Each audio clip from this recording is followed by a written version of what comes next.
جی بسم اللہ الرحمن الرحیم. تمام بعض دوستوں ساتھیوں کو ایک بے ادب کا سلام پہنچے. ادب کے ساتھ قبول کر لیں. کیونکہ ٹائم بہت قلیل ہے، میرے پاس الفاظ تو بہت احترام سلام کرتے ہیں، انتقام جواب دیتے ہیں. کیونکہ قلیل ٹائم ہے تو مجھے 2 منٹ کے لیے کہا گیا. شوق تو مجھے بہت ہے بولنے کا، اور خاص طور پہ جب سعید صاحب میرے ساتھ بیٹھتے ہو اور ایک طرف بٹی صاحب بیٹھتے ہو تو الفاظ کا بہت بڑا مجموعہ میرے پاس ہے بات کرنے کے لیے. بے ادب ضرور ہوں، با علم نہیں. تو میں اس محفل جو استحکام پاکستان کے سلسلے میں آپ لوگ بات کر رہے ہیں اور اسی سلسلے میں اس کو آرگنائز کیا گیا، میں یہ سمجھتا ہوں جب ہم استحکام پاکستان کی بات کریں گے تو جب ہم استحکام دین کی بات کر لیں گے تو استحکام پاکستان اسی میں شامل. میں دلائل سے مختصر سے دلائل سے بات کروں گا. دیکھیں، کوڈ آف لائف ہمارے لیے ہے قرآن، اور اس کو امپلیمنٹ ہم نے کیسے کرنا ہے یہ ہے نبی پاک صلی اللہ علیہ وسلم کی سنت مبارک. بالکل صحیح. پوری دنیا میں جہاں بھی آپ دیکھ رہے ہیں سن رہے ہیں کہ بہت سے لوگ قرآن کی تعلیم حاصل کرتے ہیں اور اسلام کی طرف آ رہے ہیں، راغب ہو رہے ہیں.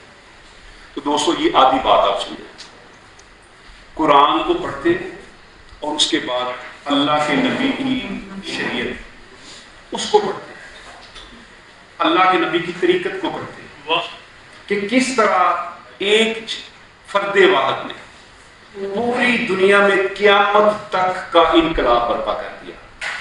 ایک جاہل اجٹ بچیوں کو زندہ کر گور کر دینے والے معاشرے کو، جوا کھیلنے والے معاشرے کو، انسانوں کو بیچنے والے معاشرے کو، اس سے بدتر میں آپ کو کیا مثالیں دے سکتا ہوں. میرا خیال ہے کہ آج کے دور میں بھی اس سے بدتر کوئی بات ہو نہیں سکتی کہ ایک زندہ انسان کو ایک عورت کو بیچ دیا جائے، گھوڑوں کی طرح، بکریوں کی طرح. تو وہ یہ سمجھتے ہیں یہ قرآن تو ہو گیا، بات تو ہماری سمجھ میں آئی، پر اس کی امپلیمنٹیشن کیسے ہوئی؟ ایک شخص نے کیسے پورے معاشرے کو قیامت تک کے لیے بدل دیا؟ تو میں مختصر بات یہ کروں گا، استحکام پاکستان استحکام دین میں ہے. اور سر سعید صاحب نے یہ کویشچن کیا کہ بھائی اس کا حل یہ ہے کہ ہم نے ظلم کیا، اپنے نصاب میں سے اللہ کے نبی کی تعلیمات کو ختم کیا. چلے قرآن کو تو آپ وہ تو ایک اس کے بات ہی نہ کریں، اس پہ جو سیرت نبی ہے اس کو شامل کریں.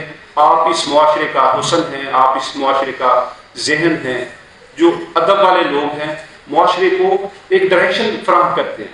پاکستان بننے کی ڈائریکشن آپ لوگوں نے فراہم کی، آپ لوگوں کے آباء و اجداد نے فراہم کی. یہ جو نعرہ تھا پاکستان کا مطلب کیا؟ لا الہ الا اللہ. اس کے پیچھے یہی بات تھی کہ جب ہم ایک پاکستان کو، ایک خطے کو بنائیں گے تو لا الہ الا اللہ مطلب سیرت نبی کو اللہ کے حکم کے ساتھ وہاں پہ نافذ کریں گے.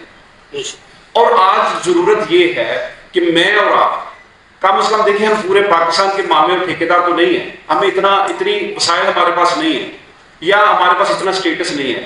بھائی میرے گھر میں میرا سٹیٹس تو ہے، میری بیوی پہ میرا حکم تو چل سکتا ہے، میرے بچوں پہ تو میرا حکم چل سکتا ہے. تو مجھے کرنا کیا ہے؟ کرنا یہ ہے خدا اللہ کے واسطے اپنے بچوں کو قرآن کی تعلیمات کے ساتھ ساتھ سیرت النبی بھی پڑھیں. انشاءاللہ آپ دیکھیں گے، انشاءاللہ آپ دیکھیں گے آپ کے گھروں میں تبدیلی آئے گی. اس کی مثال الحمدللہ میں چاہتا ترین میں آپ کو دے دیتا ہوں. میرے 4 بیٹے ایک بیٹی، چاروں بیٹوں کو میں نے قرآن پاک، میرے بڑے بیٹے نے یہ فیشن ڈیزائننگ کی ہے، وہ کام میں میرے ساتھ ہے. اس سے چھوٹا بیٹا میرا انگلینڈ میں IR کر رہا ہے اور برٹش لا کر رہا ہے. اس سے چھوٹے 2 بچے ابھی میٹرک میں، بیٹی نے FS کیا، اس کی میں انشاءاللہ شادی کرنے والا ہوں. سب کو میں نے قرآن کی تعلیم دلوائی ہے اور سیرت النبی پڑھائی ہے.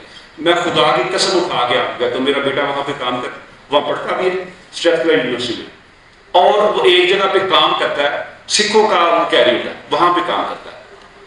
تو ایک دن اس کے مالک نے بذات خود مجھے فون کر کے مجھے کہنے لگا کہ آپ انگلینڈ میں، مجھے پتا چلا کہ آپ آیا جایا کرتے تھے، آپ کافی دیر سے آپ نہیں آئے، مجھ سے آپ وعدہ کریں گے جب بھی آپ انگلینڈ میں آئیں گے تو مجھ سے میرے گھر میں آپ نے آنا اور میرے ساتھ آپ نے کھانا کھانا. میں نے کہا سردار جی ٹھیک ہے، میں تو کھاؤں گا پر وجہ.